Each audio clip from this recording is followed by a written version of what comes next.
Hey, Dustin Vanoy here. I have a really good conversation to share with you between Mark Cunningham and I. He's going to do the hard work and show a demo of how we do automated testing within Azure Synapse. And we'll talk a little bit about how this could apply to other Azure resources, but ultimately, what you'll see is how do I build some tests that are going to run against my Azure Synapse pipelines. And my Azure Synapse pipelines are the things that's going to schedule and orchestrate what I do within Azure Synapse jobs. And so this is really how I would kick off and then test the results at the end. And I think it's a really great way to figure out how do I deploy with confidence? How do I set up automated deployments and know that as I deploy from development environment to a UAT to a production environment, that I've got the right things in place to have confidence that my latest changes didn't break something that was not expected. And so as you get further and further within deploying things to production, the more you'll appreciate these types of integrated tests. So without wasting any more time in the intro, let's dive right into that conversation. I hope you learn a lot just like I did. All right. In this video, we've got a special guest, Mark Cunningham, who's going to talk with us a bit about how do we test in Azure Synapse. One of the challenges I have coming up is how do we do automated testing of Azure Synapse? And Mark has a solution. He also has some helpful tools for us to use. And so he'll be walking us through that. So before we get into the demo and the details, Mark, can you go ahead and introduce yourself to everyone? Hey everyone, Mark Cunningham. I've been working in the data space now for, over a year. My background was software engineering, and I'm slowly transitioning into the whole fun world of data and big data. And what I was trying to do from the day I joined this area was to really bring software engineering principles into this space.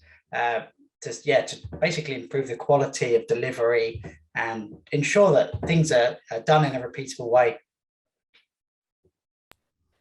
Wonderful. So we're talking about testing, and basically the way that Mark and I know each other is he reached out with some Spark C# questions to which I didn't have great answers. So we hopped on a call and I was like, wow, you're doing some really cool stuff. And he shared a little bit more of it. And that's how we got to know each other through LinkedIn. And I don't know if you caught my YouTube videos or whatever, but we got connected that way. And so once I started getting to where I was doing the same thing in Synapse, or I'm starting to do some of the stuff in Synapse that Mark's been doing really well, I started asking him some more questions, and that's sort of how the tables have turned, and we've got him here to share with everyone out there watching. So I wanted to talk about the importance of testing before we get into like how we actually pull it off. So I may have talked about this before. I'm not sure what people are familiar with, but just the quick summary that from my head is that when I go into write real production data pipelines and deploy that code, I have a couple reasons I need to have automated tests. So the top things for me are there's going to be a software development team and an engineering team that are looking at me going, oh, so you're building data stuff that's going to production. Show me the test. Show me the proof that this thing works and it's not going to fall over as soon as we deploy it. And on the analytics side of the house, I got away without that for a long time. But now that data engineer is more embedded into, like you said, software development, it starts to become more important to know how to do that just for, I don't know, street cred to show that you know what you're doing. The other that I think of is I want my own confidence that if I make a change and I'm deploying it to even my development environment to test it along with all the other integrations that happen within an Azure environment, I want to know that it's working there. So we can do a lot of one-off manual tests, but to test everything that really matters, it's best to have the automated test there to make sure we don't forget to test, or we're in a rush on a Friday afternoon and we forget to run a few of our tests and we end up breaking development, maybe breaking UAT or production, which is kind of the worst case scenario. So any thoughts from you, Mark? Anything I'm missing or anything you want to add to why this stuff's important in the first place? Yeah, no, I'd say amen to that. I mean, what you're looking for ultimately is confidence, and you're looking to be able to potentially say any change you make to your pipelines, you want to be able to deploy them to production as quickly as you can. And trying to do that at scale without automation testing becomes almost impossible. And what happens when you've got a big team of developers all making changes? How do you control the chaos? How do you keep things from breaking? So yeah, the return on investment, I think, is a no-brainer. All right. And so now let's get into it. I'll turn it over to you to drive. I'll chime in here and there, but let's get to kind of the question we were talking about. And I might prompt you with some of the things I discussed the first time, depending on depending on where we go. But really, the question is, once I'm ready to deploy my jobs, maybe they're deployed in development. How do I test these? How do I set up testing both in a kind of code first? I'm a developer from my machine, and then how do I do it from my deploy pipeline? So we'll take that in whatever order you like, and feel free to share your screen and show us what you got. Yeah, sure. Thanks. Let me just share my screen. So I just want to introduce you to a library that I started probably about a year and a half ago. It didn't start off with the aim to test Synapse pipelines per se. The aim was to be able to test complex Azure architectures in a fairly low code way, right? So we're in a low code world now.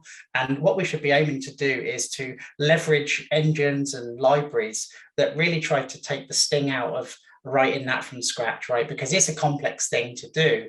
But this library, FluidTest, is really designed for that reason. It's a very open library that's really got a low learning curve, but a very high encouragement to do things properly. And we'll hopefully see that today. We'll see how we can chain together complex Azure components into something that we can actually test, because that's where the value is. So I encourage anyone who hasn't seen this URL, it's open source on GitHub.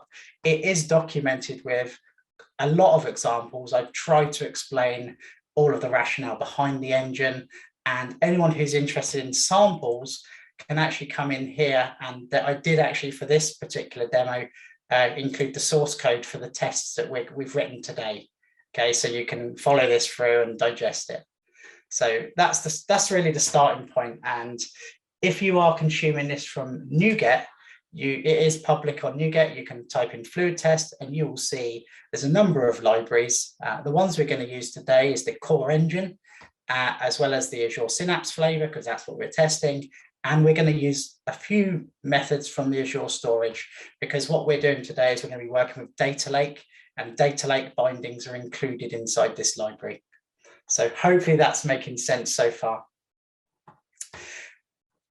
What we've got from an environment, what I want to show you is there's two environments. We've got our traditional developer environment. This is the environment that we all come to know and love when we're working in a team. We tend to share an environment and we create separate branches. And we've got our friendly QA environment, and this is where we want to deploy our changes, and we're going to run all of our tests from here. So quite a traditional dev, do your work, do your feature branch, deploy it to QA, and then run your tests. So I've tried to keep it as simple but as real as I can. Okay, and the other thing to show you, I've set up an extra pipeline to take this end to end. So what we've got here is, if you're not familiar with Azure DevOps, I've created something called a multi-stage pipeline, which has a build section, which takes the code, builds an artifact, and then there's a deploy stage, which is I've called QA deploy and tests, so that you can sort of differentiate the life cycle of what we're going to do today. Let's hit that for a moment. So that was really good. I just want to make sure everyone's following along. So when it comes to promoting your code, sometimes people talk about this as CI/CD, which is continuous integration, continuous deployment. They kind of get lumped together. If you hear people talk about SREs, site reliability engineers, a lot of times they get involved. They're DevOps, which this tool is called Azure DevOps, but the whole practice of DevOps this is a core piece of it. So another reason testing is important that I don't think we captured at the beginning is you may not have the same permissions in UAT that you have in development, and you probably don't have the same permissions in production that you have in development as a data engineer, as a developer. So these tests help you go confirm things are working in an environment that you may not be able to go run everything manually anyway. But with that, yeah, keep going, Mark. This is great. That's a fantastic point, though, because that is a very common scenario. In some projects, you're lucky enough to have the keys to the estate, but yeah, is touching on that point. Very often, you won't have access to do this from QA onwards. So it's a very good point. Thanks, Dustin. Okay, so what I just want to introduce you to is the first environment, which is dev. And what I've done to really speed things up for us, I've created a couple of very simple pipelines.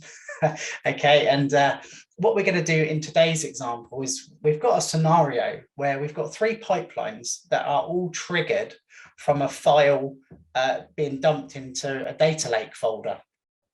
Okay, and what's going to happen is FluidTest is going to essentially, it's going to drop the file into data lake. It's going to cause the pipelines to trigger. And then what FluidTest will do at the end, it will wait for the pipelines to reach the desired state. So as you can predict here, I've got one that is going to fail. I know it's going to fail. It's got a very simple workflow in there. I've got one that's going to succeed. It's going to copy some data from one location to another. And then I've got another pipeline that's going to wait indefinitely. And I think I set this to be quite a long time, probably 500 seconds. Yeah.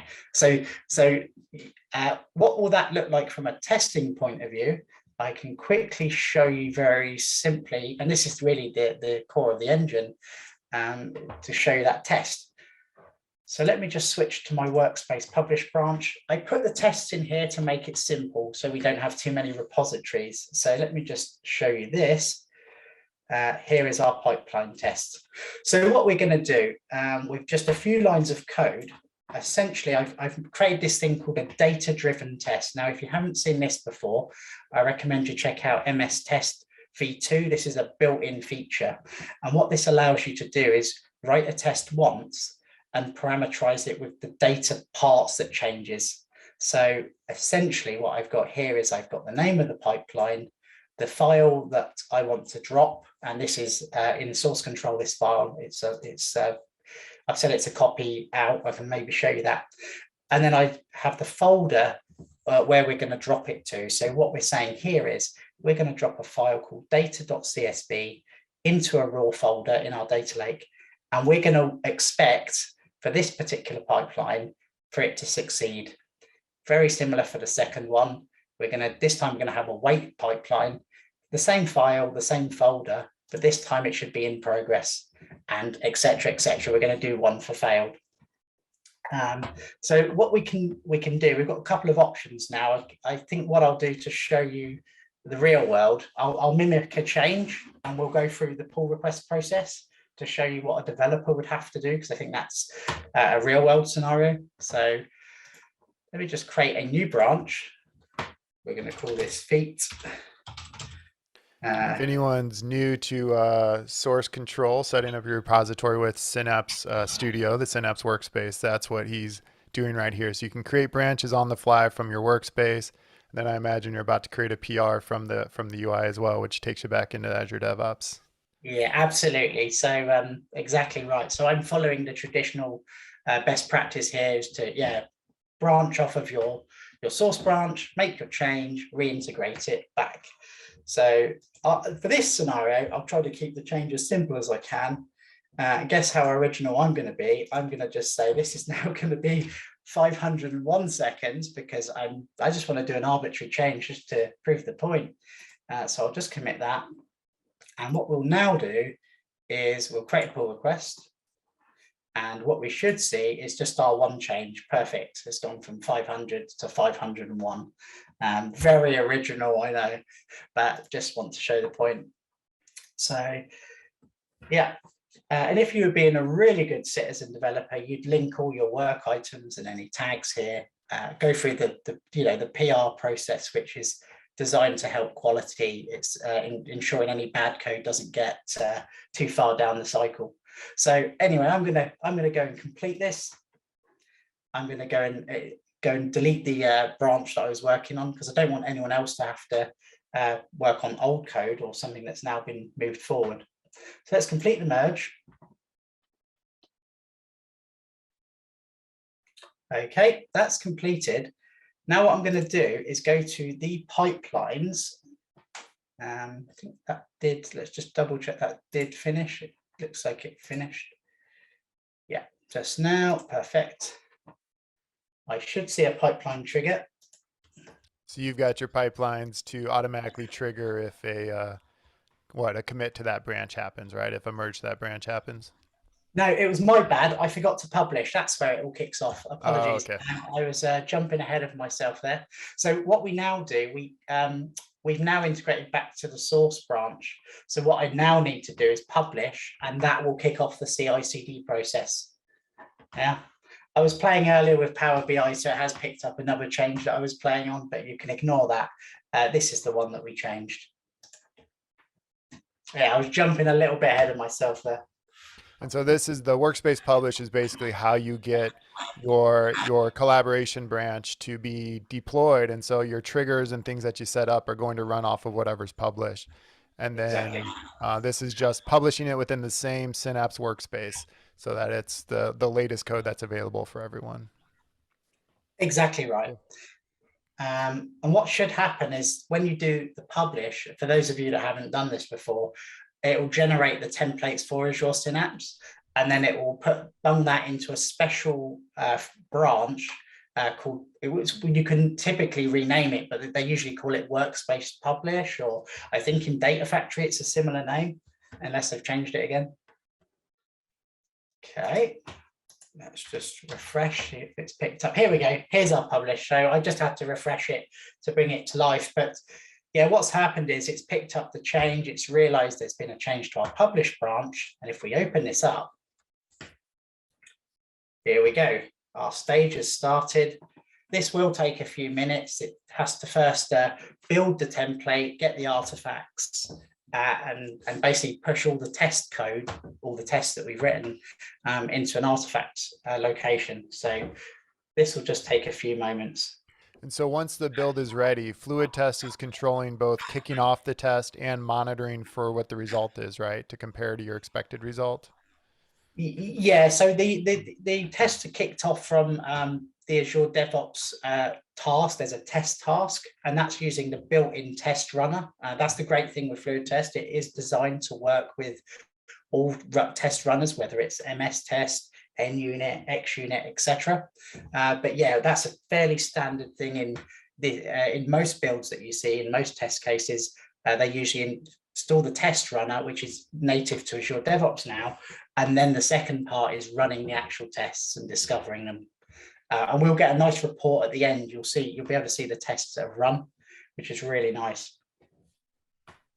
So there we go. Our build is just complete. And what we can do is we can have a look. You see an artifact was produced in a folder called drop. Here, I didn't follow the best practice. I just threw everything into it because I didn't really want to filter anything. But what you'll see is our tests here. And here's our test data. We've got a file called data.csv, and everything is in this folder. So when we run the tests, we've got the data file, we've got the tests all in one place. And you can do whatever you want with this, really, in terms of how you publish the artifact. But let's see what happens now. So just to talk you through this pipeline, what's happening here, it's actually grabbing the Workspace Publish code and what it's from the artifact location that we just dumped, and it's turning off the Azure Synapse triggers. For those of you that have ever tried to do CI/CD with Synapse, they force you to do that. Microsoft have given 2 tasks, which you can get from the marketplace. So they recommend that you turn off the triggers first, deploy your workspace, and then toggle the triggers back on, and then we're going to run our tests. So hopefully that makes sense, Dustin. You may have seen that yourself a few times. We're kind of working through that right now, actually. So I'll rewatch what you just said and make sure we're following that practice. So yeah, and our triggers will be different. Our triggers will be different across environments, so it might be slightly different, but I think the same concept. Yeah. Yeah, there's a fantastic feature. So I built a public tool to do this, but I think Microsoft's version is even better because what they've done is they've given you a filter, so you can only turn off certain triggers or filter for the ones that you may want to leave some on because they're business critical. That's a great feature that Microsoft added. So at this moment of time, I recommend you use their ones because I didn't think of that.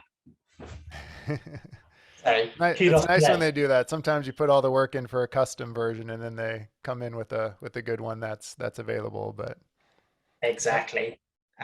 So that's just deployed to QA. So what we can do, just while this is just turning the triggers back on and it starts running the tests, which will take a few minutes, what I can quickly do is head over to my QA workspace. And do you remember the change we made? It was 500 seconds, and now it should be 501.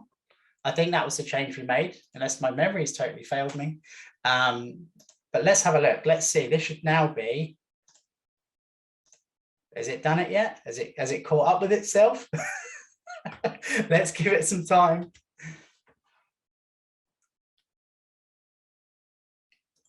It should have published. It said it published. There you go, 501. Boom. So that's awesome. Our CI/CD pipeline has done the job. It's taken it from dev and then into source control, now into our QA environment. So that's success number one. Now what we're looking to do is, what's going to happen now is FluidTest is going to run the tests. So yeah, that's good. Looking like they're running. We should see some jobs come in here. We should see some jobs start in a moment where it's actually running the tests. We'll give that a chance. These are ones I did earlier, by the way. I had to test my work. Or test the tests, as they say. I mean, that sounds really weird. I'm doing my time zone calculations now, trying to figure out when those are in. Here we go. Here's our 3 pipelines kicking off, right? So these have kicked off by the tests dropping a file into our data lake, and we'll wait for them to do their thing. We know one should fail. That's good. That one failed. We should see a success, and we should see one that's in progress. So box checked. There's our 3 tests. Let's have a look what's going on in the pipeline run. We can actually see the tests that have run here. You see, they've passed. Looking good so far. Fingers crossed. There shouldn't be any unforeseen issues now. There we go. 100% tests pass. So that's great to see. That gives us that warm feeling inside, doesn't it? And if we have a look, we can actually drill down. And this is the report I was just referring to, Dustin, is that you can filter on the status of your tests. So you can see the ones that have passed, failed, aborted, passed on rerun. So if you've got any flaky tests, sometimes you need to rerun them. But there we go. There's our tests. Pretty awesome, I think. Yeah, that's great. It's always a good feeling to see the test pass and be able to click in the details if they fail. It's always handy. All right. Was there anything else you wanted to show about this flow? We've seen a lot already. Yeah, so just the one final parting thing to share with everybody is that if you're new to FluidTest and you're wondering, how do I contribute? What do I do next? Where do I go next to learn more? As I mentioned earlier, you can read the documentation, but I'm also encouraging people to contribute to some open, they call them issues in GitHub, but I'm looking to extend this beyond Azure Synapse. So the friendly syntax that you saw there, I'm looking to extend this out for many other Azure services. And that's really showing that this engine is really an open engine. It wasn't built just for Synapse, but it really, when I came to this challenge, I was really excited to see that it could solve some of my problems in Azure Synapse. Yeah, let's talk. I don't know if I asked you this at the beginning, but when did you first start this project? And was it started with Synapse, or did you start it just to work with Azure prior to getting into the Synapse space? Yeah, so ironically, it started off its life testing the Power Platform. So I was working on a Power Platform implementation for quite a large government agency. And the challenge we were faced with was UI testing could only cover 70% of the solution. And then we had another 30% of the solution, which was like back-end jobs or system jobs, as they're known in Power Platform. And that got my brain thinking was, how could I test these back-end flows that they're working? How would I know if I made a change that broke the back-end process? And the only conclusion I came to was I needed an engine, an easy way to do that, while at the same time trying to conform to solid principles. So any of you out there that are software engineers will be very familiar with solid principles. This notion of you're trying to keep your code clean and reusable and very maintainable. So it really stemmed from there. And then it became a real passion of mine to try to take it to the next level and basically try to solve a problem that exists in the Azure space and all cloud spaces of how do you test this architecture end to end? And that's why I started this library. Yeah, sometimes that's been kind of one of the last steps in a project, or not in the whole project, but like when I'm ready to go to production, it's like, wait a second, we need a way to make sure that not just our unit tests, the things that test our individual like functions and classes or whatever we set up in our code, Yeah, whether they're working, we actually need to know, can this talk to Event Hubs or Cosmos or whatever it happens to exactly. be? And you can't really do that until you get it deployed out in the environment. So that's where testing it after it's deployed and being able to quickly roll back or at least alert people that something's off so they can go fix it right away is super helpful. So this is Yeah. great. Really appreciate that. Um, Anything else about how people can get started with this and get hands-on? We'll drop some of these links there. Yeah, Yeah, I think anything else you wanted to share about how to get started with FluidTest? yeah, so I would just encourage. So if we come back to the documentation here, there is an introduction, and it does put together a very. It starts you off, and it builds up to a kind of a very basic. It's an hello world order sample, but it does sort of show you how to chain together your situations. Yeah, so I'd encourage you to read this because it does go down to every component level and tries to give you a feel for what the API looks like, and how you can do things like cleaning up and doing assertion, and how it maintains the IDs under the hood of all the actions that you do. It essentially builds a history. So I encourage you to check it out and have fun. And obviously hit us up if you've got any questions about it or want some help or got some ideas even. Awesome. And did you mention that you have a YouTube video about how to use this already? Or is this the new thing for people to see? You have something No, else, so right? there is an intro video which we'll put a link in at the end of the video, and yeah, that will give you a good starting point as well. It does a very similar version to this, but it's me actually implementing it in C Sharp, so you get to see firsthand what it would look like from Visual Studio. Yeah, this is great. And so we saw your examples were showing running Synapse pipelines. And so if anyone's kind of still getting into Synapse and trying to figure out where that all fits in, I guess I'll just share from my very Spark focused perspective that what the projects I'm working on, we're building Spark notebooks for a lot of the work that we need done. Sometimes we implement the transformations in Synapse pipelines. But even if we're using Spark notebooks for everything within Synapse, once it's time to actually schedule that and set up the dependencies of, oh, first you got to load to the raw layer, then you want this other thing to load up your dimension tables or your common data model, that right around that time is where Synapse Pipelines comes in to actually schedule these things to run on a certain trigger. You can do a little bit more complex triggers, but usually for us in data engineering, it's a schedule that runs every so often and runs multiple Spark notebooks that are chained together so that if they succeed, the next step works. And so once you get there, this method we saw where you're kicking off pipelines makes a ton of sense to do more of your end-to-end integration type testing. And so yeah, I really look forward to seeing how this works with the notebooks and work I'm doing. I'm also exploring, how can I do PySpark testing more in like a unit test fashion or maybe a code focused integration test fashion. But yeah, this is very Okay. powerful, very useful for that amongst all the other ways you could test Azure with FluidTest. That's really a great tool. I appreciate you sharing that with us. Any additional thoughts for everyone about testing FluidTest or what else to check out to stay in the know about doing these things in Synapse? Yeah, I would say keep an eye on the repository because I'm planning with yourself, Dustin, to actually add some more bindings to the Synapse space. Anyway, I'm going to be working with Synapse for the foreseeable future. So yeah, keep an eye on that because I'm going to be adding bindings for notebook support, custom triggers, maybe you name it. As soon as we face it, we'll definitely create bindings and you'll get them for free. So yeah, keep an eye out on this repository. Maybe like it or star it, and you'll get subscriptions and feeds when it changes. Awesome. Well, we'll drop as many links and info as we can into the description on YouTube and into the video itself. So, um, thanks so much, Mark, for coming and sharing this. Really appreciate the time, and we'll try and keep talking about what else you're doing, what we're doing in Synapse on our different projects, and maybe we'll come up with another video or blog post to share out for people about other CI/CD or development practices with Azure and Synapse. Cool. Have fun. Oh, sure thing. Same to you. Thanks so much. Yeah. Thanks again to Mark for that great demo and that great conversation. I really enjoyed it. Don't forget to check out the links that we've provided if you want to go further and get hands-on and really try this out.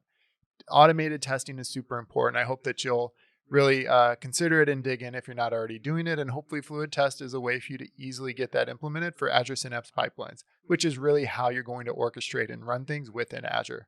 If you want to hear more about data engineering and Azure Synapse, subscribe to this channel. I'll see you next time.